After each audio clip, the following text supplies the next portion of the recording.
अच्छा, आपके पास जमीन नहीं नहीं है? है सर। हाँ, कितने साल से आपको पैसा नहीं मिल रहा है? मतलब 4 साल हो गए सर, नहीं मिले। 2 कमरे के मकान में ये रहते हैं, विकलांग भी है, मैं जो देख रहा हूँ आप, उसका पैसा पुलिस वाले वसूल करके आपको देते थे।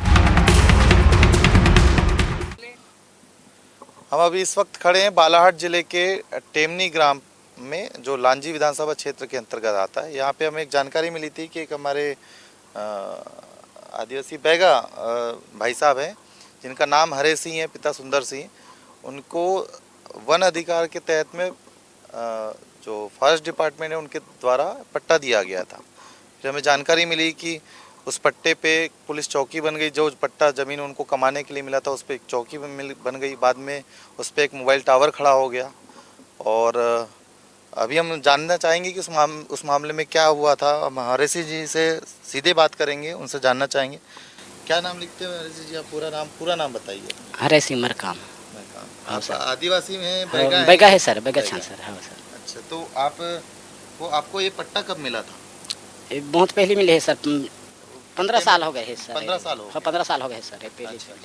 उस समय आपके पिताजी भी थे? हाँ रहे सर। हाँ, तो उनके नाम पे मिला था या आपको ही मिला था? मेरे नाम से मिले है सर। कितनी लगभग जमीन कितनी रही होगी? वहाँ तो ऐसे कभी तो 10 एकड़ जमीन रहा है सर। फिर 2 एकड़ रहा है पट्टा में, तो 2 एकड़ साइड कर दी। अच्छा। और टावर वाले पार साइड कर दी ना, वैसे साइड ला अपन कब्जा कर ली फास्ट वाले। अच्छा। हाँ, तो जो 10 एकड़ का मिला था आपको पट्टे, तो 10 एकड़ के इसमें आपको पट्टा 2 एकड़ का 2 एकड़ कर रहा है। बाद में देव ऐसे ढंग कर कहीं तो अभी इसकी राग थन कह के तहाँ फिर वो अपन कब्जा कर ली फास्ट वाले कि नहीं अभी तक जगह नहीं दिन तो लगे के तो चौकी बैठा दी सब पार।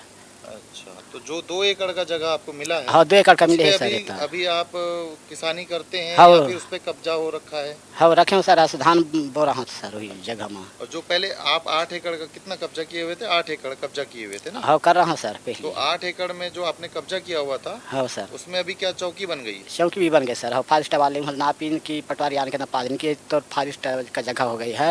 ये तो कमासू नहीं देने ले से ढंगा का पूरी लोग काट रहा हूँ सर। पहली मोर पिताजी काट रहा है और पहली लेवला कमाई करत रहा हम जगह पूरी। अच्छा। हाँ, तो वापस फॉरेस्ट ने अपना जगह पे कब्जा कर, जो आपने कब्जा करके खेती बाड़ी करते थे, हाँ उस सर। पे अभी उन्होंने फेंसिंग कर दिया। हाँ कर दी सर। हाँ, और आपको सिर्फ 2 एकड़ का जो जगह पट्टा मिला है, बस वही 2 एकड़ पे हाँ आप 2 एकड़ अभी दे किसानी दी। कर पा रहे हाँ हो। कर दूँ सर। हाँ, जो टावर बना है, मोबाइल टावर बना हुआ हाँ है, बने हमने हैं देखा सर। कि हाँ, वहाँ पे एक मोबाइल टावर भी बना हुआ है। हाँ सर। वो आपकी जमीन में है कि वो जो 8 एकड़ में कब्जा करके काम कर रहे थे वहाँ बना हुआ है? ये मेरे जगह में बने हैं सर, अभी साइड करे हैं 3 में। अच्छा। हाँ तो 2 एकड़ उसका करे हैं 3 में। जो टावर है, मोबाइल टावर का पैसा आपको कौन देता है? अभी देवो कह रहा है सर टावर गड़िया था, तो वो टावर वाले ठन गिरा हम बाला घाट बुला रहा था, तो अगले भेज धन तो उछ सुना यहाँ तक तो पैसे मिले से ढंग बोल दी। कितने साल हो गए टावर को लगे हुए? और टावर जब चौकी बने तब से लगे है सर।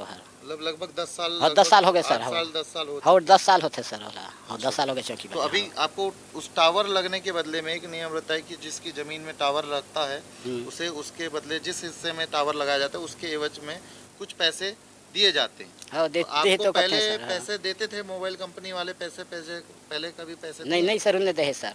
अच्छा। ये चौकी वाले जब रहा है चौकी बस रहा है तब उन्हें दे सर। तो चौकी वाले आपको देते? हाँ दे सर। हाँ इसपी साहब दे हर हम। अच्छा, मतलब जो टावर आपकी जमीन में है, हाँ सर, उसका पैसा पुलिस वाले वसूल करके आपको देते थे? अब कौन जानी सर, मोला का मालूम है। हाँ का मालूम, पढ़े लिखे जैसे बता रहे हैं ना कि पुलिस वाले आपको पैसे देते? हाँ मोला नहीं दे से लगते है। अब टावर का पैसा दे कितने का साल से आपको पैसा नहीं मिल रहा है? मोला 4 साल हो गए सर, नहीं मिले। अब नहीं मिले सर। हाँ जगह का और पैसा जगह लाला कर दी मूर्ता नहीं मिले। अब अच्छा, तो अभी टावर आप ही की जमीन में हाँ, जहाँ पे पट्टा मिला हुआ है वही जमीन? हाँ सर, मोर कब जमा है सर। कितना पट्टा पैसा वाले पहले मिलता था आपको? पहले 25,000 मिले सर। अच्छा, हाँ अब नहीं मिल रहा है? अब नहीं मिले सर। हाँ तो वो जो 25,000 रुपए हर महीने मिलते थे आपको? हाँ मिले सर। हाँ हर महीने मिल हाँ जाते थे? हाँ उससे आपका जीवन यापन चलता रहा होगा? हाँ चले सर। हाँ अभी आप कितनी जमीन खेती बाड़ी करते हैं? अब वही लता 2 एकड़ कमा रहा हूँ को दो वो पार छत्तीसगढ़ पार वो रहा को 2 जगह नहीं है सर मेरा। अच्छा, आपके पास जमीन नहीं है सर। हाँ आपने जो कब्जे करके 2 एकड़ आपको मिला हुआ है वही कमा रहे हैं? वही कमा रहा हूँ सर। हाँ धान वही लगा रहा हूँ। तो अभी आपका जीवन फिर उसके अलावा कैसे चल पाता है? अब जब आपको पैसे भी नहीं मिल रहे हैं, आपके पास जमीन भी कम हो गई है, हाँ कम हो गए तो सर। आप कैसे चल पा? आप जो है आप विकलांग भी हैं, मैं जो विकलांग देख रहा हूँ। हैं आप सर। कहाँ से विकलांग हैं? विकलांग हाँ सर, पहली खाता उठे थे सर। अच्छा, कितने बच्चे हैं आपके? मोर 5 हैं सर। अच्छा, कितनी लड़की हैं और एक कितने लड़की है सर, 4 लड़का है सर। अच्छा, एक लड़की 4 हाँ लड़के। सर। क्या नाम है बेटा? शालीलाल। अच्छा, कौन सी क्लास पढ़ते हो? पहली। जाते हो स्कूल? जी। अच्छा, और पढ़ाई अच्छी होती है स्कूल में? जी। आपका क्या नाम है बेटा? सरस्वती। अच्छा, कौन सी क्लास में पढ़ने जाते हो? 5वीं। हाँ, गाँव की स्कूल है या दूर जाना पड़ता है? संदूकत। संदूकत में जाते हैं, मतलब पास में ही है? पास में। जी। ठीक है, आज स्कूल गए थे आज? जी। चलो ठीक है। तो और बाकी जो दो बच्चे हैं आपके? इधर अच्छा, कहीं खेलने गए हुए? ठीक ठीक है। एक छोटे से ग्रामीण अंचल, ये नक्सलाइट एरिया कहलाता है ये। एक सेकंड, ये हम अंदर घुसने की कोशिश कर रहे हैं। देख लीजिए, हाइट बहुत कम है, बहुत मुश्किल से इनका रहना गुजारना होता है। ये एक कमरा इधर बना हुआ है, इधर इनका खाना रसोईया बना हुआ है। 2 कमरे के मकान में ये रहते हैं। छोटा सा मकान है, 4 बच्चे और एक पत्नी और वो खुद, ऐसे मिला के 6 लोगों का इस पर मकान में रहना होता है। और आप देख सकते हैं कि वो विकलांग भी हैं, उसके बावजूद आप थोड़ा हमारे कैमरामैन जी इधर दिखाइए, इनका जो रसोईया है और ये बस इनका इतना सा एरिया है। मुश्किल से ये अगर शहरी भाषा में कहा जाए तो 500 स्क्वायर फीट भी नहीं होगा। 500 स्क्वायर फीट के मकान में भी नहीं रहते हैं, ये छोटे से मकान में रहना होता है। इनका जीवन यापन के लिए सिर्फ 2 एकड़ ज़मीन इन्हें फॉरेस्ट डिपार्टमेंट की तरफ से दी गई थी खेती के लिए, सिर्फ वही ज़मीन है। उसी ज़मीन पे मोबाइल टावर भी लगा दिया गया। कुछ सालों तक पुलिस विभाग के द्वारा या पुलिस विभाग के अधिकारियों के द्वारा इन्हें पैसे देते रहे, हर महीने 25,000 रुपये, जिससे उनका जीवन यापन चलता रहा। मगर वर्तमान में पिछले 4 वर्षों से इन्हें नहीं पैसे दिए जा रहे हैं, नहीं इन्होंने जो 2 एकड़ के अलावा फॉरेस्ट में जो और ज़मीन पे कब्जा किया हुआ था, जहाँ से इनकी रोजी रोटी चलती थी, उस पर फॉरेस्ट डिपार्टमेंट ने फेंसिंग करके पूरी ज़मीन पे वापस फेंसिंग करके अपने कब्जे में ले ली, जो कि अब उनके जीवन का आसरा भी इनका कम हो गया है। अब ऐसी स्थिति में इनके लिए एक समस्या भी खड़ी होती है कि 4 बच्चों के साथ में विकलांग भी होना और 4 बच्चों के साथ इस ग्रामीण अंचल में जीवन यापन करना इनके लिए कितना मुश्किलदायी होगा, ये आप समझ सकते हैं। शिवराज जी चौहान जी की सरकार थी मध्य प्रदेश में, तब उस समय कोरोना काल के पहले बैगा उन्मूलन के नाम पे, बैगा जाति के उत्थान के लिए बैहर में, यहीं से नज़दीक एक बैहर तहसील पड़ता है बालाघाट जिले के अंतर्गत, वहाँ पे करोड़ों रुपए खर्च किए जाते थे बैगा ओलंपिक के नाम पे, ताकि बैगा जाति जनजाति को आगे बढ़ाया जा सके, उन्हें रोजगार दिया जा सके, उनको विकास की धारा में आगे ले जाया जा सके। मगर आज उस बैगा ओलंपिक का जो कार्यक्रम है वो लगभग 5-6 वर्षों से ज़्यादा हो गया बंद पड़ा हुआ है, अब नहीं होता है वो कार्यक्रम।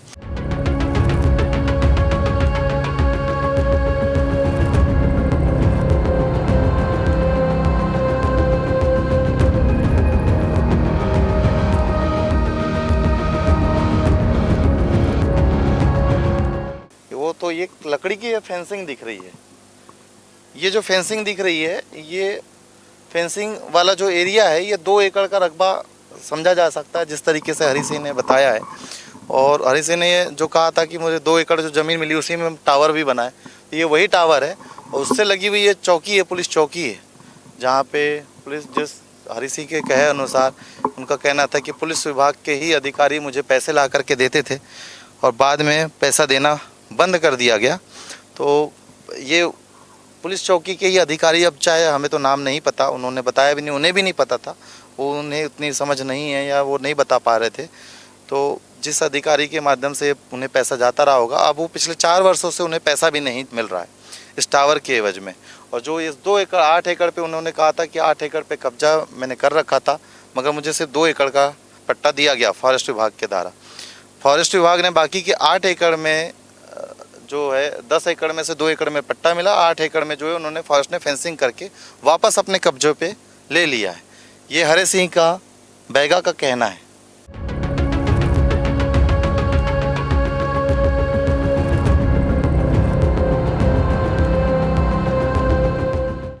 हमारे साथ मौजूद हैं देवरवली ग्राम पंचायत के सरपंच, तो हम उनसे जानने की कोशिश करते हैं कि हरे सिंह को जो लाभ मिल रहा था टावर को लेकर के और जो उन्होंने ज़मीन पे कब्जा किया था, उस संबंध में सरपंच साहब को कितनी जानकारी है?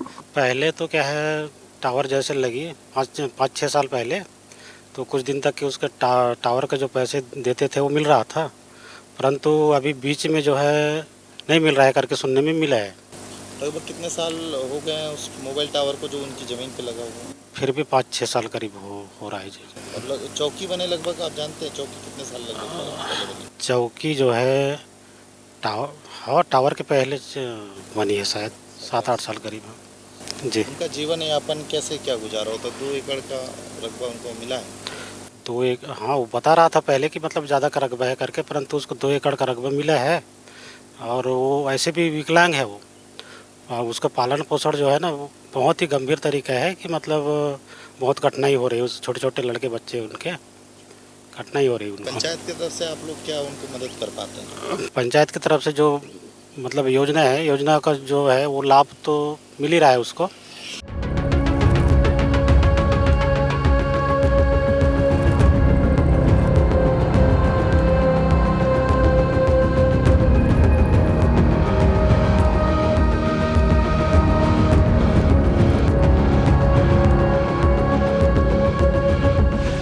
बैगा स्पेशल विशेष संरक्षित जनजाति होती है, उसकी ज़मीन पे पुलिस हाउसिंग कॉरपोरेशन ने बिना ज़मीन के अधिग्रहण किए हुए चौकी बना ली थी। उसको जो ज़मीन मिली थी 10 एकड़ ज़मीन उसके पिताजी को मिली थी और वो पूरे पट्टे में दर्ज थी।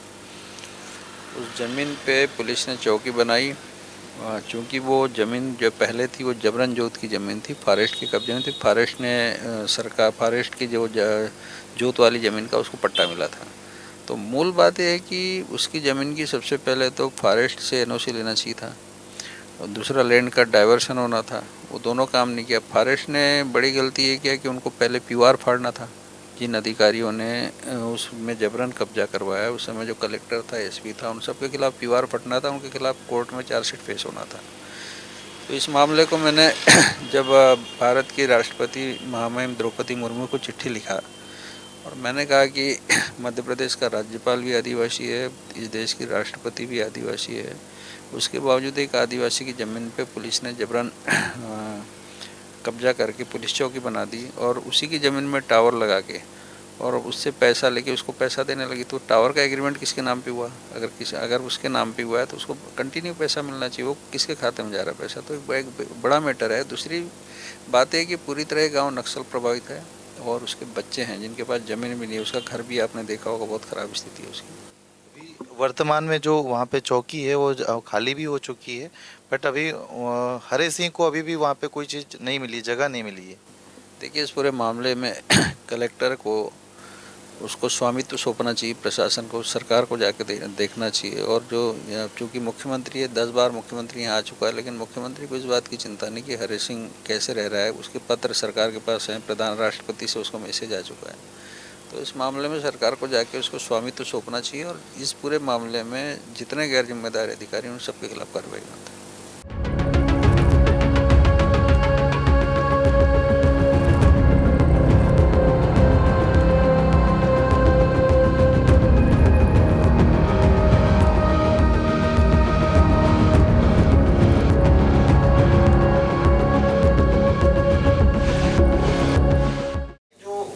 मोबाइल टावर लगा हुआ है हरे सिंह की जमीन में, वो लगभग आपके जानने में कितने साल लगभग हो चुके होंगे जो टावर जो लगा है उसमें? लगभग 6-7 साल। 6-7 साल लगभग होगा। अच्छा, ठीक है।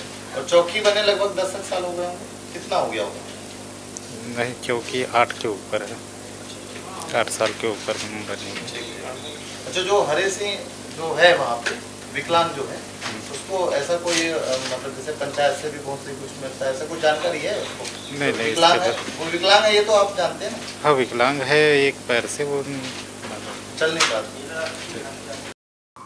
आप ये देख सकते हैं कि जो जिस जगह पे इनका मकान है वो नक्सल प्रभावित क्षेत्र के अंतर्गत आता है और इस तरफ पूरा जंगल वाला एरिया है। अगर ज़मीन की बात करी जाए तो ज़मीन भी पहाड़ों से लगी हुई ज़मीन है और इन्हें खेती करने के लिए इनके पास एक जो इस क्षेत्र में जो लोग होते हैं वो अक्सर धान उगाते हैं, मगर इनके पास धान उगाने के लिए भी समतल जगह नहीं है। ये कोदो उगाते हैं, कोदो उगा करके एक भोजन का अंग होता है कोदो कुटकी कहा जाता है, वो उगा करके अपना जीवन यापन करते हैं। और प्रशासन के द्वारा इनको किसी प्रकार की अभी तक ऐसी जानकारी नहीं मिली है कि इनको कोई मदद मिल पाई है और न ही इनके अधिकार की बात जो प्रशासन कहता है वो इन्हें नहीं दे पाया है। आज भी स्थिति अगर देखी जाए तो ग्रामीण अंचलों में वही स्थिति बनी हुई है कि आदिवासी बैगा जाति के लोगों के पास खाने के लिए अन्न, सही तरीके का अन्न नहीं होता। कोदो कुटकी खा करके वो गुजारा कर रहे होते हैं। उनके 4 बच्चे हैं, छोटे बच्चे हैं, वो खुद स्वयं विकलांग है। फॉरेस्ट डिपार्टमेंट के द्वारा छोटी मदद मिलती है, उसमें भी कोई मोबाइल टावर जैसे आकर के लग जाता है और उसका भी पैसा उन्हें समय पे नहीं मिल पाता है। तो ये देखने वाली बात है कि प्रशासन को जितनी बातें आप कागजों में दिखाते हैं कि हम बैगा उत्थान के लिए ये काम कर रहे हैं, हम बैगा उत्थान के लिए वो काम कर रहे हैं, हम आदिवासियों को मुख्य धारा से जोड़ने का प्रयास कर रहे हैं, मगर वास्तविकता में ऐसी चीज़ें नज़र नहीं आ रही है। वास्तविकता में अभी भी बहुत से गांव, बहुत से लोग, बहुत से घर ऐसे हैं जो इनसे अछूते हैं, जिनको अभी भी प्रशासन के द्वारा लाभ नहीं दिया जा रहा है। धन्यवाद। मैं मिलिंद ठाकरे, तथ्यवाणी न्यूज़, भोपाल।